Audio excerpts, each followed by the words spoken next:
আসসালামু আলাইকুম। বাংলাদেশ বেতার খুলনা খবর পড়ছি রুমানা মুস্তফা। বৃক্ষরোপণে সাজায় দেশ, সবার আগে বাংলাদেশ প্রতিপাদ্যকে সামনে রেখে মাসব্যাপী খুলনা বিভাগীয় বৃক্ষরোপণ অভিযান ও বৃক্ষ মেলা গতকাল সার্কিট হাউসের মাঠে শুরু হয়েছে। পরিবেশ, বন ও জলবায়ু পরিবর্তন বিষয়ক প্রতিমন্ত্রী ড শেখ ফরিদুল ইসলাম প্রধান অতিথি হিসেবে বৃক্ষ মেলার উদ্বোধন করেন। এ উপলক্ষে বক্তৃতায় তিনি বলেন, পরিবেশ রক্ষায় সকলের বৃক্ষরোপণ করা অপরিহার্য। জনগণের ব্যাপক অংশগ্রহণের মাধ্যমে বৃক্ষরোপণ কর্মসূচিকে জোরদার করতে হবে। সরকার আগামী 5 বছরে 25 কোটি গাছের চারা রোপণের পরিকল্পনা নিয়েছে। সকল সরকারি বেসরকারি দপ্তর ও সংস্থা মিলে গত 2রা জুলাই পর্যন্ত 1,70,00,000-এর মতো গাছের চারা রোপণ করা হয়েছে। প্রতিমন্ত্রী বলেন, শহীদ প্রেসিডেন্ট জিয়াউর রহমান রাস্তার দুই পাশে গাছের চারা রোপণ করে সবুজ বিপ্লব শুরু করেছিলেন। এরই ধারাবাহিকতায় প্রধানমন্ত্রী তারেক রহমান গাছের চারা রোপণ করে সবুজ বিপ্লব শুরু করেন। তিনি আরও বলেন, পরিবেশ ও জলাবদ্ধতার ক্ষতির কারণ হল পলিথিন বন্ধে সকলকে সচেতন হতে হবে। বর্তমান সরকারের বৃক্ষরোপণ কর্মসূচিকে সফল করতে হবে। 2 কোটির মতো কেওড়া গাছ লাগানো হবে। গাছ হল আমাদের পরম বন্ধু। গাছ একদিকে অর্থকরী ফসল, অন্যদিকে পরিবেশের ভারসাম্য রক্ষা করে। প্রতিমন্ত্রী সকল খালি জায়গায় ফলদ, বনজ, ঔষধি ও শোভাবর্ধন সহ সব ধরনের গাছ লাগাতে সকলের প্রতি আহ্বান জানান। বিভাগীয় বন কর্মকর্তা AZM হাসানুর রহমান অনুষ্ঠানে স্বাগত বক্তব্য রাখেন। খুলনা জেলা প্রশাসক হুরে জান্নাতের সভাপতিত্বে সংসদ সদস্য আমির এজাজ খান, বিভাগীয় কমিশনার মোহাম্মদ আবদুল্লাহ হারুন, সিটি কর্পোরেশনের প্রশাসক Nazrul Islam Manju, police commissioner Mohammad Zahidul Hasan, DIG Mohammad Rezaul Haque, বন সংরক্ষক ইমরান আহমেদ, সাতক্ষীরা জেলা বিএনপির যুগ্ম আহ্বায়ক ড মনিরুজ্জামান, খুলনা প্রেস ক্লাবের সাধারণ সম্পাদক তরিকুল ইসলাম ও নার্সারি মালিক সমিতির সভাপতি মোহাম্মদ বদরুল আলম রয়েল অনুষ্ঠানে বিশেষ অতিথি ছিলেন। এ সময় প্রতিমন্ত্রী শিক্ষার্থীদের মাঝে গাছের চারা বিতরণ করেন। সুন্দরবন পশ্চিম বন বিভাগের স্টল সহ মেলায় মোট 62টি স্টল খোলা হয়েছে।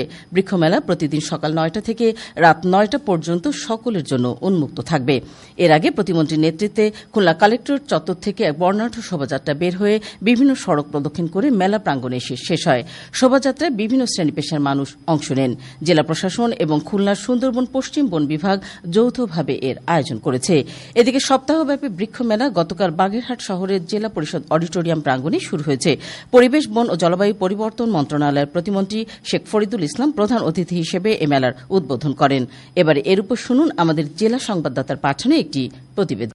বাগেরহাট শহরের জেলা পরিষদ অডিটোরিয়ামের সামনে সামাজিক বন বিভাগের আয়োজনে শনিবার 7 দিনব্যাপী বৃক্ষমেলা শুরু হয়েছে। পরিবেশ, বন ও জলবায়ু পরিবর্তন মন্ত্রণালয়ের প্রতিমন্ত্রী শেখ ফরিদুল ইসলাম প্রধান অতিথি হিসেবে এই মেলার উদ্বোধন করেন। প্রধান অতিথির বক্তব্যে তিনি বলেন, সুতরাং আমাদের জীবনের সাথে গাছের একটা ওতপ্রোত সম্পর্ক জড়িত। আমরা যদি গাছ ভালো রাখতে পারি তাহলে আমরা ভালো রাখতে পারবো। শহীদ প্রেসিডেন্ট জিয়াউর রহমান সৌদির মাটিতে নিম গাছ রোপণ করেছিলেন, যে ওখানে জিয়াডি নামে পরিচিত। যারা হজে গেছে তারা সেখানে দেখছে।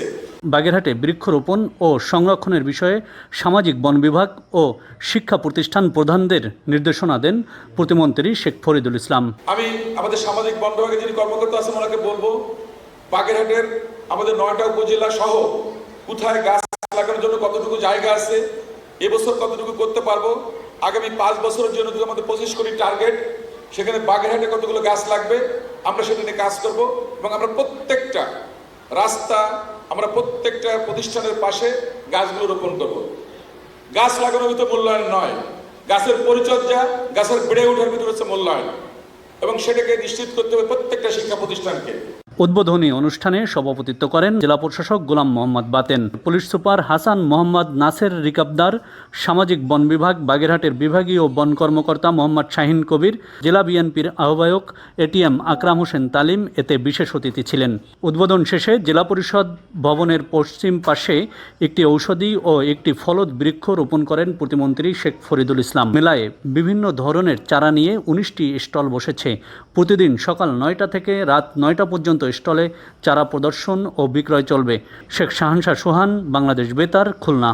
ঝিনাইদহে সম্ভাব্য প্রাকৃতিক দুর্যোগ মোকাবেলা, পরিস্থিতি পর্যালোচনা, ঝুঁকি মূল্যায়ন এবং পূর্ব প্রস্তুতি নিশ্চিত করার লক্ষ্যে জেলা দুর্যোগ ব্যবস্থাপনা কমিটির এক সভা গতকাল জেলা প্রশাসকের সম্মেলন কক্ষে অনুষ্ঠিত হয়। সভায় দুর্যোগকালীন করণীয় বিষয়ে বিস্তারিত আলোচনা করা হয়। এছাড়া সভায় দুর্যোগের ঝুঁকি হ্রাস এবং জনগণের জানমাল রক্ষায় পর্যাপ্ত শুকনো খাবার মজুত রাখা এবং মাঠ পর্যায়ে তা দ্রুত বিতরণের জন্য সংশ্লিষ্ট কর্মকর্তাদের প্রয়োজনীয় নির্দেশনা প্রদান করা হয়। জেলা প্রশাসক নোমান হোসেনের সভাপতিত্বে অতিরিক্ত জেলা প্রশাসক, অতিরিক্ত পুলিশ সুপার, উপজেলার নির্বাহী কর্মকর্তা ও প্রেস ক্লাবের সভাপতি সহ জেলা প্রশাসনের বিভিন্ন দপ্তরের ঊর্ধ্বতন কর্মকর্তাগণ এই সময় উপস্থিত ছিলেন। বিভাগীয় কমিশনার মোহাম্মদ আবদুল্লাহ হারুন গতকাল খুলনা দিঘলিয়া উপজেলার যোগীপোলে ইউনিয়নের ৮ নম্বর ওয়ার্ডে ঝড়ে ক্ষতিগ্রস্ত ১৪টি পরিবারের মধ্যে ২১ বান্ডিল ঢেউটিন ও ৯টি পরিবারের মাঝে খাদ্য সামগ্রী বিতরণ করেন। জেলা প্রশাসক মিস হুরে জান্নাত, দিঘলিয়া উপজেলার নির্বাহী কর্মকর্তা সুজন দাশগুপ্ত, জেলা ত্রাণ ও পুনর্বাসন কর্মকর্তা মোহাম্মদ আব্দুল করিম সহ জেলা প্রশাসন ও উপজেলা প্রশাসনের কর্মকর্তাগণ এই সময় উপস্থিত ছিলেন। এদিকে টানা ভারী বর্ষণে পানিবন্দী হয়ে চুয়াডাঙ্গা পৌরসভা এলাকায় ভীমরুল্লাহ সরকারি প্রাথমিক বিদ্যালয়ে আশ্রয় নেওয়া পরিবারের মধ্যে গতকাল বিভিন্ন খাদ্য সামগ্রী বিতরণ করা হয়। জেলা পরিষদের প্রশাসক ও জেলা বিএনপির সাধারণ সম্পাদক মোহাম্মদ শরীফুজ্জামান শরীফ প্রধান অতিথি হিসেবে খাদ্য সামগ্রী বিতরণ করেন।